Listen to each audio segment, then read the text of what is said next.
Everyone, welcome back to my channel. আমার আরেকটা নতুন ব্লগে তোমাদের সকলকে জানাই অনেক অনেক স্বাগত। আর আজকেও সকাল সকাল আমি রেডি হয়ে গেছি।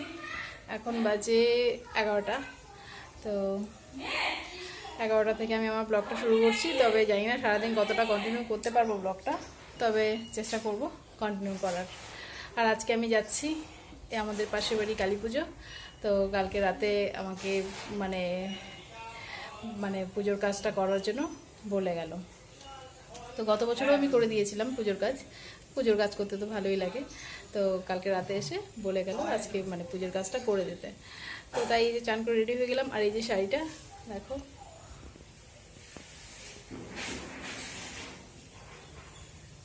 এই শাড়িটা আমাকে কালকে দিয়ে গেল, পুজোর কাজ করার জন্য এই শাড়িটা দিয়ে গেল। এটা পরে পুজোর কাজটা করার জন্য। তো এই শাড়িটা পরে নিলাম। তো কালকে ছেলের বার্থডেতে আমিও গিফট পেয়ে গেলাম। তো আমি রেডি হয়ে গেছি, এখন যাব। তো চলো দেখি কতটা শেয়ার করতে পারি তোমাদের সঙ্গে পুজোটা। আমি পূজাতে যাব, পরে তুমিও যাবো। হ্যাঁ চলো যাই। আমি অনেক আমাকে কবার ডেকে গেল। হ্যাঁ হ্যাঁ হ্যাঁ আসি।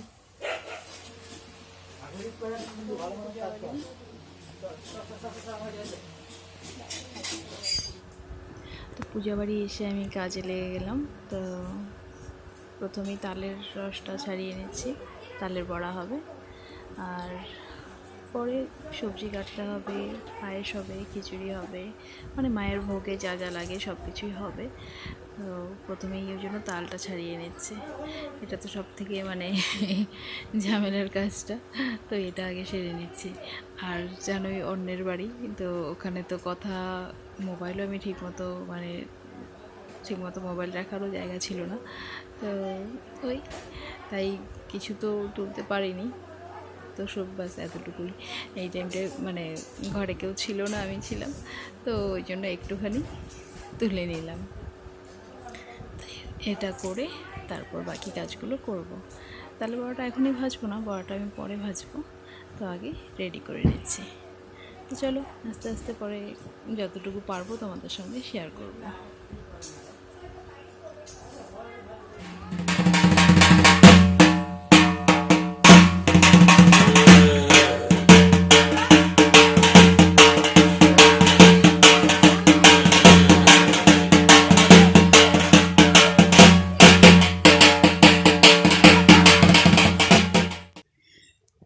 আমরা সবাই এখন চলে আসি নদীতে জল ভরার জন্য।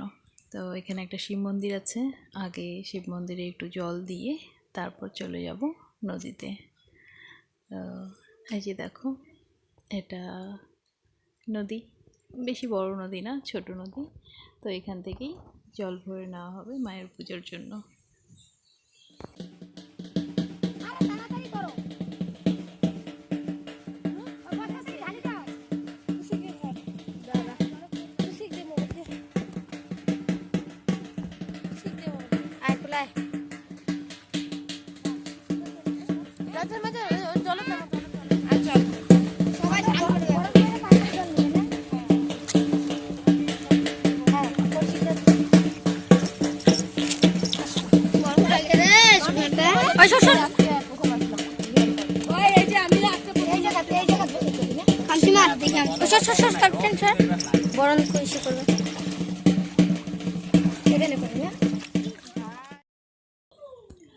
তখন জল ভরে নিয়ে আসা হয়েছে।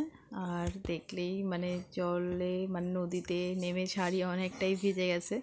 কিন্তু এখন আর বাড়ি যাব না চেঞ্জ করতে। আমি একবারে এদিকে আরেকটু কাজ বাকি আছে করে তারপরে একবারে বাড়ি যাব। এই যে আমি মাত্র বাড়ি আসলাম পূজা বাড়ির থেকে।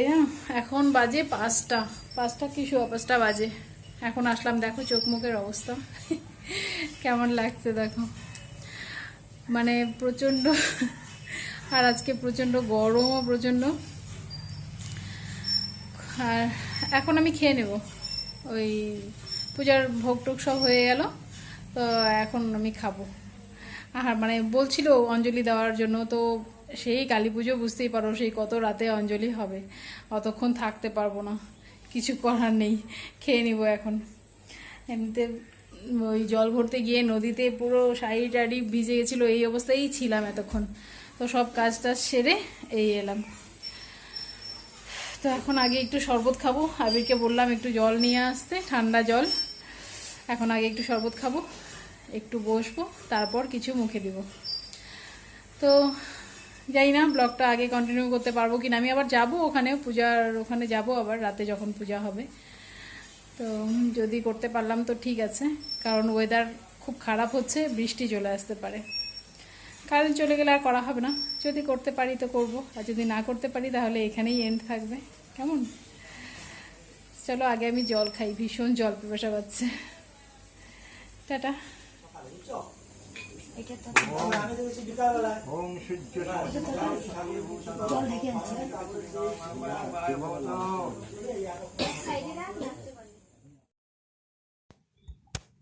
তো এই যে মায়ের পুজো হচ্ছে, আমি আবিরকে নিয়ে আসছি, এই 9:30টার দিকে আসছি, এখন 10টা বাজে। তো আর কিছুক্ষণ পরেই চলে যাব। তো মা সবার মঙ্গল করুক, সবার মনোকামনা পূরণ হোক, এটাই কামনা করি।